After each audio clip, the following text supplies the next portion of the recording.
High বন্ধুরা, সবাই কেমন আছো? আশা করি সবাই খুব ভালো আছো। তো চলো নতুন একটি ভিডিও নিয়ে আবারও চলে এসেছি তোমাদের কাছে। আর আজকের ভিডিওটি শুরু করলাম একটু বেলা থেকে। তার আগে সকালে ফ্রেশ হয়ে খাওয়া দাওয়া হয়ে গেছে। খাওয়া দাওয়া বলতে চা জল যেগুলো আমি খাই সেগুলো। আর আজকে ছিল ব্যস্ততম দিন, তো কি বলবো, প্রচুর হাতে কাজ ছিল। তো সকাল সকাল ঘুম থেকে উঠেই ফার্স্টে দেখতেই পেলে এক গাদা জামা কাপড়, তার সাথে বিছানার চাদর, বালিশের ওয়ার সব ভিজিয়ে নিয়েছি। আর ওগুলো ভিজোতে দিয়ে এই দেখো স্কুলের টিফিনটা রেডি করে নিয়েছি। আর স্কুল থেকে আজ একটু তাড়াতাড়ি আসবো বলে অল্প করে ফ্রুটসই নিয়ে নিলাম। আর কটা বাজে তোমরা দেখতেই পেলে, প্রায় 8:30 বেজে গেছে। তো তারপরেই আমি ওগুলো কেচে নিয়ে স্নান করে নিই, কারণ আজকে ছিল বৃহস্পতিবার। আর বৃহস্পতিবারের পুজোটা করতে হবে, আর আজকের পুজো করতে অনেকটাই সময় লাগে। আর আমাকে ট্রেন ধরতে হবে 10:20, বাড়ি থেকে তো 10টার মধ্যে বেরোতেই হবে। তো আমি স্নান টান করে তাড়াতাড়ি করে পুজো করতে চলে এসেছি।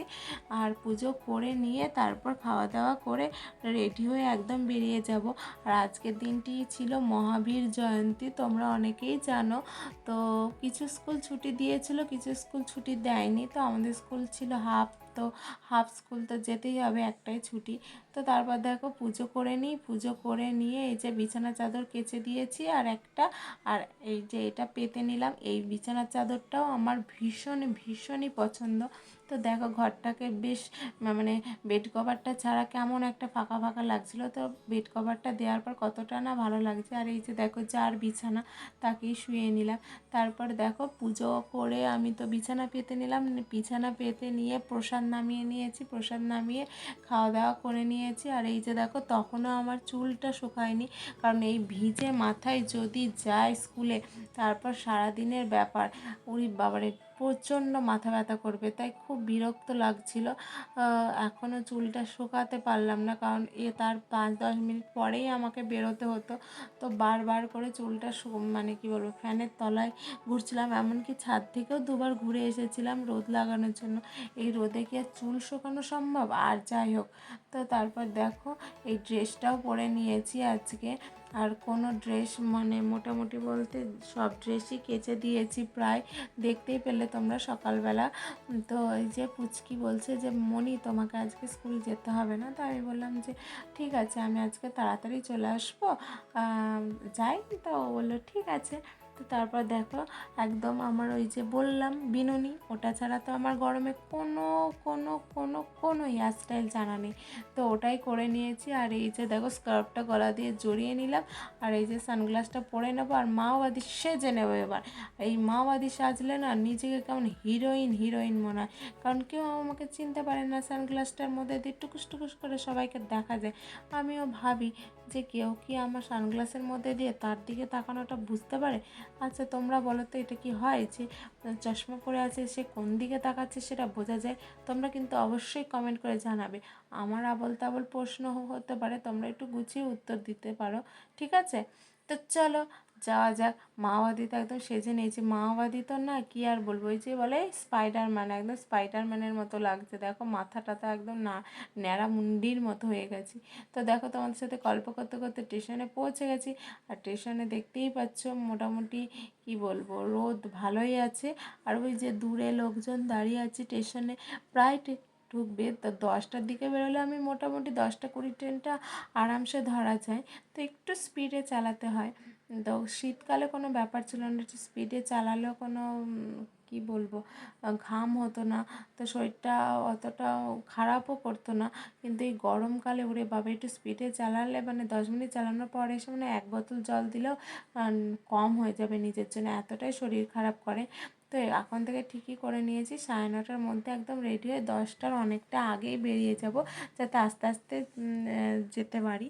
তো দেখো তোমাদের সাথে কথা বলতে ট্রেন এসে একদম দাঁড়িয়ে পড়লো। আর ট্রেনের গায়ে কী লেখা আছে কে বলতে পারবে আমাকে একটু বলো, যে কে ভালো করে লক্ষ্য করেছো? এটা কিন্তু ওনাদের পেজটা কিন্তু ইনস্টাগ্রামে এখন অনেকটাই রিচে রয়েছে। তো দেখো ট্রেনে উঠে পড়েছি, আর ট্রেনটা অনেকটাই ফাঁকা ফাঁকা ছিল। তো চলো সিট পেয়ে গেছি, বসে পড়ি, আবার কি চাই তাই না? তো সিটে বসে বসে জানলার ধার দিয়ে এত সুন্দর দৃশ্য দেখতে দেখতে কোথাও বেড়াতে যাওয়ার কথা মনে পড়ে, কিন্তু কোথায় আর যাব, বেড়াতে তো আর যাচ্ছি না, আর বেড়াতে যাওয়ার নিজের হাতে সময় নেই।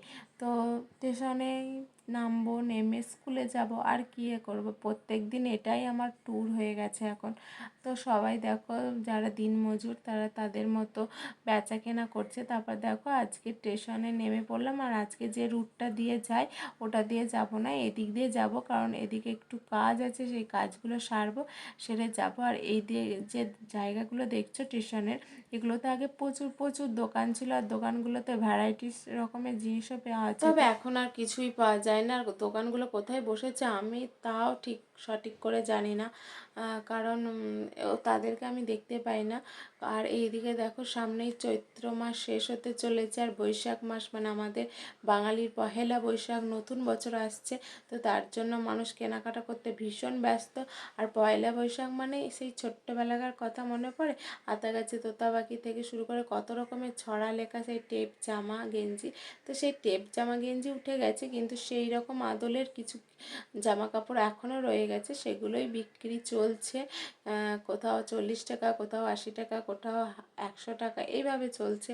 না দিদি কমাতে পারবো না, না দাদা কমাতে পারবো না, এই যে দাম কষাকষি এসব চলছে। তো পুচকের জন্য কিছু জামা পছন্দ হয়েছিল আমার, কিন্তু মানে দাম অনুযায়ী কোয়ালিটিটা আমার খুব একটা ভালো লাগেনি, তা ওখান থেকে স্কিপ করে চলে এলাম। আর এই যে দেখো হাই রোডে চলে এসেছি, স্কুলে যেতে হবে। স্কুলে তো আগে গেছি, আগে জামা কাপড় রোজ রোজ আসছি, কোনো দিন এই দোকানে যাচ্ছি, কালকে ওই দোকানে যাচ্ছি, আগে জামা কাপড় এইসব যেন কেনা মেন হয়ে গেছে। তো যাই হোক দেখো আমার দুই কলিগ আমার জন্য দাঁড়িয়ে রয়েছিল, তো ওদের আগে থেকেই ফোন করে বলেছিলাম যে একটু দাঁড়াতে, তো ওরাও আমার জন্য দাঁড়িয়েছিল। তো চলে এলাম স্কুলে এসে দেখো প্রথমে জুনিয়র সেকশানে ক্লাস ছিল, তো ওদের ড্রয়িং দিয়েছিলাম কালার দ্য শেপ, তো ওরা সেটাই ড্রয়িং করছিল। আর কিছুজন তো পারছিল না, আর কিছুজন পারছিল, ওরা একদমই নতুন হাতে খড়ি, তো যথেষ্ট সুন্দর করার চেষ্টা করেছে। আর আমার দেখো একটা করে স্মাইল দিয়ে দিয়েছি, আর আমার নামে সিগনেচারটা তো করতেই হবে, তাই না। তারপর দেখো ওদের টিফিন দিয়ে আমিও একটু ফ্রুটস খেয়ে নিলাম, কারণ আজকে তো হাফ স্কুল হবে, তো তাড়াতাড়ি বাড়ি চলে আসবো, তো ফলটা একটু আগে করেই খেয়ে নিলাম। তারপর দেখো তার কিছুক্ষণের মধ্যেই একটা ক্লাস নিয়ে ছুটি হয়েছে, আর বাড়ি যাওয়ার পথে রওনা দিয়ে দিয়েছি, ট্রেনে উঠে পড়েছি। আর এই যে দেখো সেই সেই বলেছিলাম না স্পাইডারম্যান, লাল স্পাইডারম্যান, সেই লাল স্পাইডারম্যান সেজে নিয়েছি। তারপর দেখো আমি স্কুল থেকে বাড়ি ফেরার পথে আমার এক ফ্রেন্ডের সাথে একটু দরকার ছিল, তো তার বাড়ির সামনে দাঁড়িয়েছিলাম, তার সাথে কিছু একটা কথা ছিল, তো সেগুলো মিটমাট করে মোটামুটি 2টোর মধ্যে বাড়ি চলে আসি। আর বাড়ি এসে তো দম বন্ধর মতো লাগছিল, উরি বাবা বাইরে যা রোদ গরম কি আর বলবো, মাথা খারাপ হয়ে যাচ্ছিলো। তো দেখো গরমে চোখ মুখ একদম বসে গেছে, হেডফোনটা নিয়েছিলাম, সেই হেডফোনটা রেখে দিলাম, তার সাথে যা যা পড়েছিলাম সেগুলো খুলে রাখলাম। চোখ মুখ দেখে বুঝতেই পারছো কেমন অবস্থাটা হয়েছে, একদম শুকিয়ে। এখন রোদে বেরোনো মানে মারাত্মক ব্যাপার, মারাত্মক, মানে কি বলবো, শরীরের সমস্ত জল যেন একদম সূর্য মামা চুষে খেয়ে নিচ্ছে এইরকম ব্যাপার। তো চলো দেখো এবার ফ্রেশ হয়ে নেব, ফ্রেশ হয়ে নিয়ে এই যে আমার প্রিয় খাবার লাউ চিংড়ি হয়েছিল, লাউ চিংড়ি আর তার সাথে একটু পাতি লেবু, উফ গরমে পাতি লেবুটা গরম ভাতের সাথে যেন অমৃত অমৃত অমৃত লাগে। তো চলো খাওয়া দাওয়া করে ঘুমিয়েছিলাম, ঘুম থেকে উঠে একটু বেরোনোর ছিল, তো তার জন্য ফ্রেশ হয়ে নিয়েছিলাম। আর ফ্রেশ হয়ে নিয়ে যাওয়ার আগে মা বললো একটু তরমুজ খেয়ে যেতে, তাই একটু তরমুজ খেয়ে নেব। আর দেখো কেটে দিয়েছিল সুন্দর করে ছোট্ট ছোট্ট করে। আর আমার এই গরমকালে প্রিয় ফল হচ্ছে তরমুজ, তরমুজ খেতে যে কি ভালো লাগে কি বলবো, কিন্তু সব তরমুজ আর সুন্দর মিষ্টি হয় না, কিছু তরমুজ এমন হয় যেন হাত দিলেই চটচট করে, একদম মিষ্টি, এত মিষ্টি হয়। তো চলো দেখো তোমাদের সাথে কথা বলতে বলতে চলে এসেছি স্টেশন, তোমাদের বলেইছিলাম একটু কাজ আছে বেথুয়া যাব, তো গেছিলাম আমি আর মা গেছিলাম।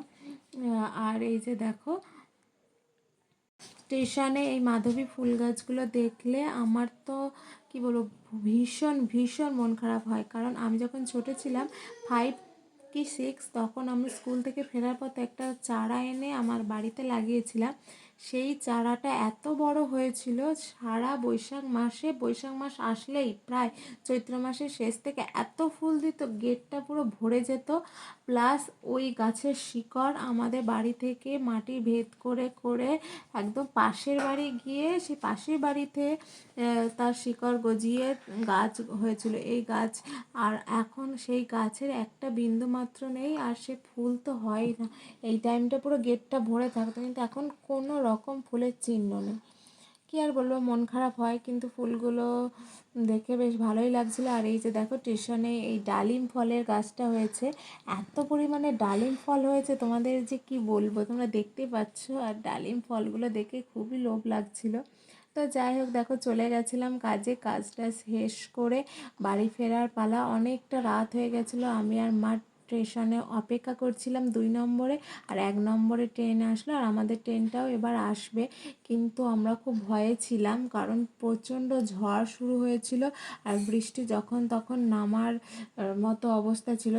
আর এদিকে আমরা পাগল হয়ে যাচ্ছিলাম আমাদের ট্রেনের জন্য ওয়েট করতে করতে। ট্রেন যদিও লেট ছিল না, কিন্তু আমরা অনেকক্ষণ আগেই স্টেশনে এসে বসেছিলাম, তো তাই বোর হচ্ছিলাম। আর দেখতেই পেলে স্টেশন অনেকটাই ফাঁকা, কারণ এই টাইমটা কি বলবো, ঝড় জল শুরু হওয়ার মতো অবস্থা হয়েছিল। তো তারপর দেখো ট্রেন আসলো, আমরা ট্রেনেও উঠে পড়ি, এবং ট্রেন থেকে নেমে যেই টোটো ধরেছি, বুঝতেই পারছো এই যে দেখো কতটা পরিমাণে ঝড় শুরু হয়ে গেছিলো এইদিকে। আর এই যে সবাই প্রাণপণে বাড়ির দিকে ছুটছে, রাস্তায় দেখতেই পাচ্ছ। এরপর বাড়ি চলে আসি, আর এইদিকে কারেন্টও ছিল না, কিন্তু আমরা আসার পর কারেন্ট চলে এসেছিলো। তো মোমবাতি জ্বলছিল, পুচকে মোমবাতিটা হ্যাপি বার্থডে বলতে বলতে নিভিয়ে দিল। তো চলো আজকের মতো ভিডিওটা এখানেই শেষ করছি। আবার নতুন একটি ভিডিও নিয়ে তোমাদের কাছে চলে আসবো, ততক্ষণের জন্য টাটা।